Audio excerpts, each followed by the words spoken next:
Hello, and welcome to the Liberty North High School A+ Peer Tutor Training. In this video, I will take you through some skills on how to be an effective peer tutor.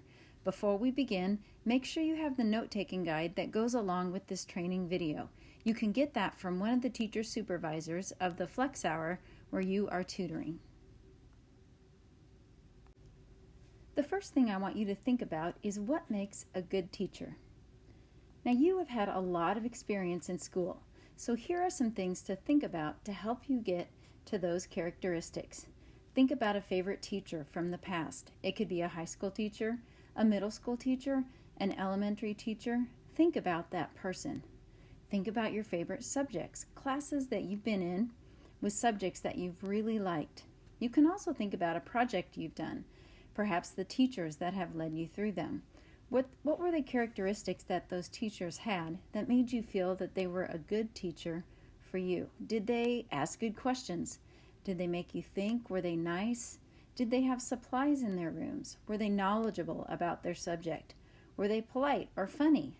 Did they motivate you? Think about what makes you feel good in a class and what makes you want to learn. Remember, coaches, tutors, and those who give private lessons may also be a part of your experience with teachers. Think of any of those people in your life that have helped you learn. Now, on your note-taking sheet, I want you to write down 5 characteristics of what you think makes a good teacher. And this is from your experience with what kind of teachers have been the most effective for you. So, pause the video and do that now. And after you make a list of those characteristics, there is a question just below. Of those characteristics, I want you to think about tutoring during Flex Hour this year. Which of those skills or characteristics do you think will be easy for you to employ as a tutor, and which will be more difficult for you? Write an explanation about that. As you tutor this year, I want you to keep those characteristics of what you believe makes a good, effective teacher in mind. Now, granted, you are not the classroom teacher, but you will serve a role that is just as valuable to your peers as you help them through questions and problems with their class material this year. Now, I will take you through what I call the ABCs of peer tutoring. So an overview is A stands for ask specific questions. B reminds us to be in the adult mode, and I'll explain more about that in a moment. C is the directive to calmly lead your person to the answer. Before I explain more about the ABCs of tutoring, I have a few things that I want you to remember. Remember, the first one is that teaching or tutoring is an art.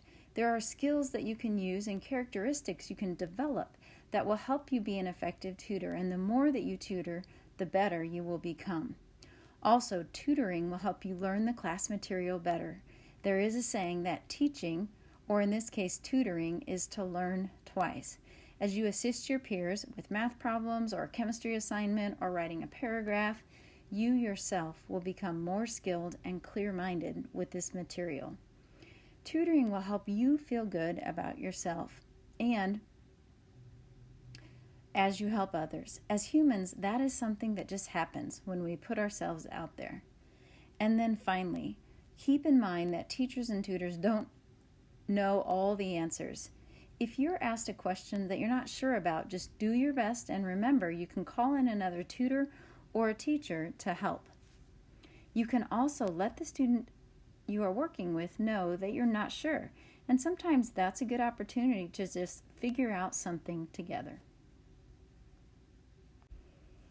The A of the ABCs of peer tutoring stands for ask specific questions. As you're walking around helping people, avoid asking the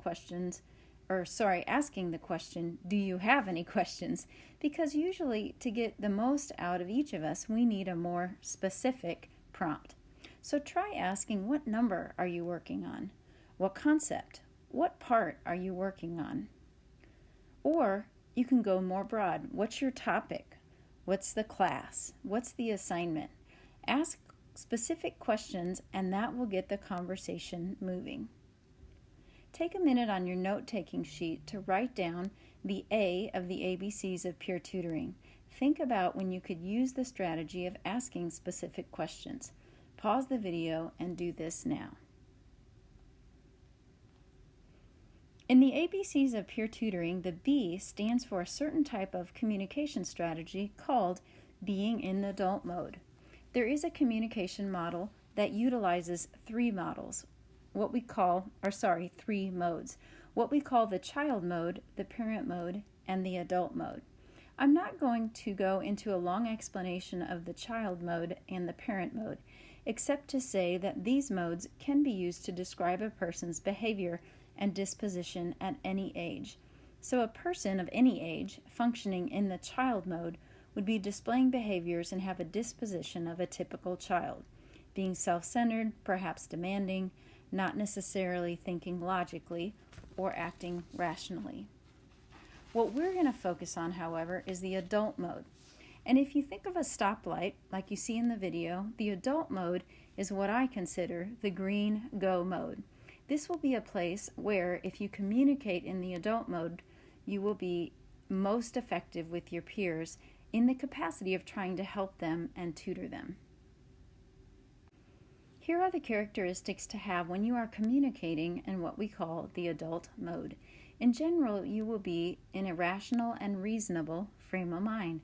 Your facial expression will be focused and open, not distracted or upset. Your body language should be calm and have listening body language.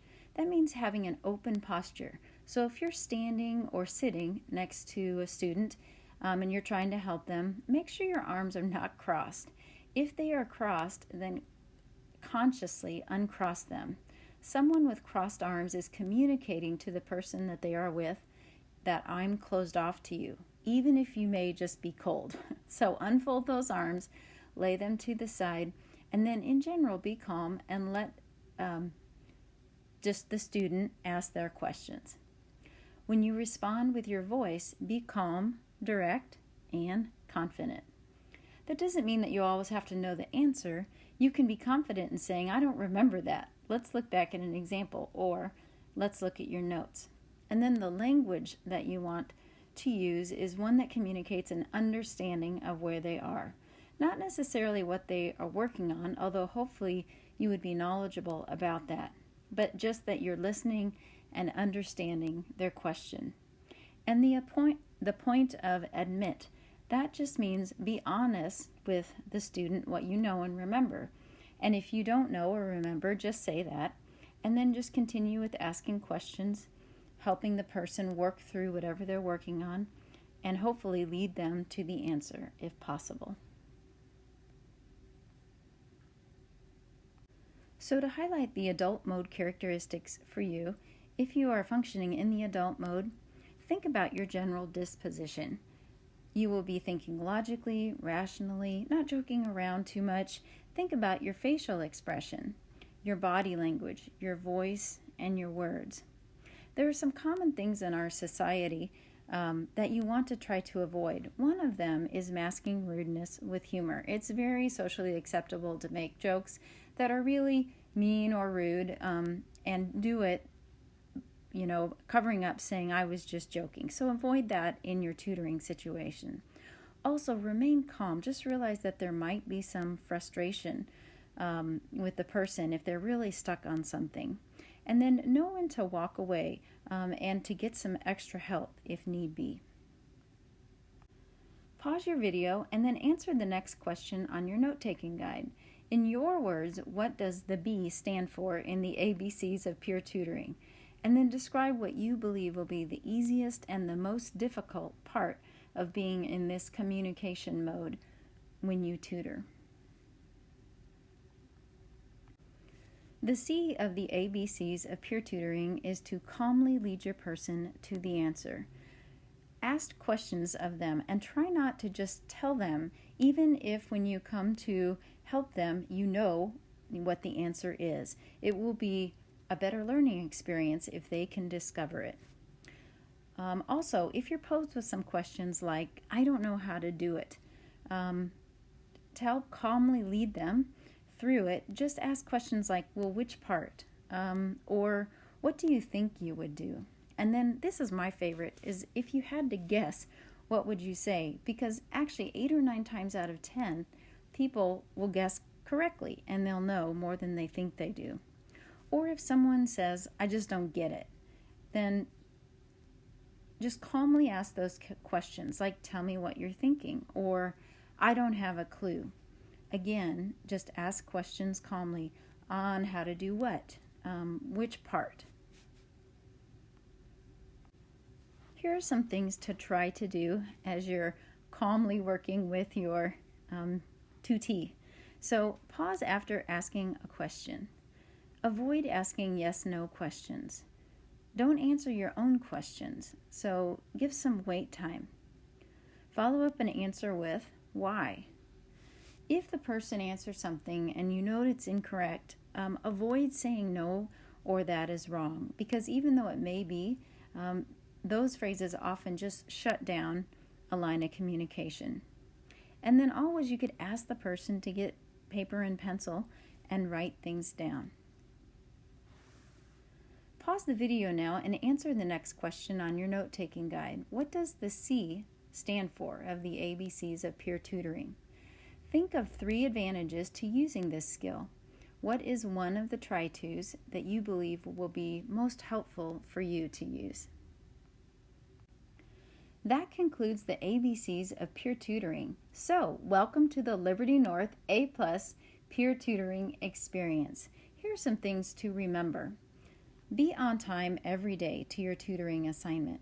At the end of each hour, have one of the Flex Hour teachers sign your tutoring log.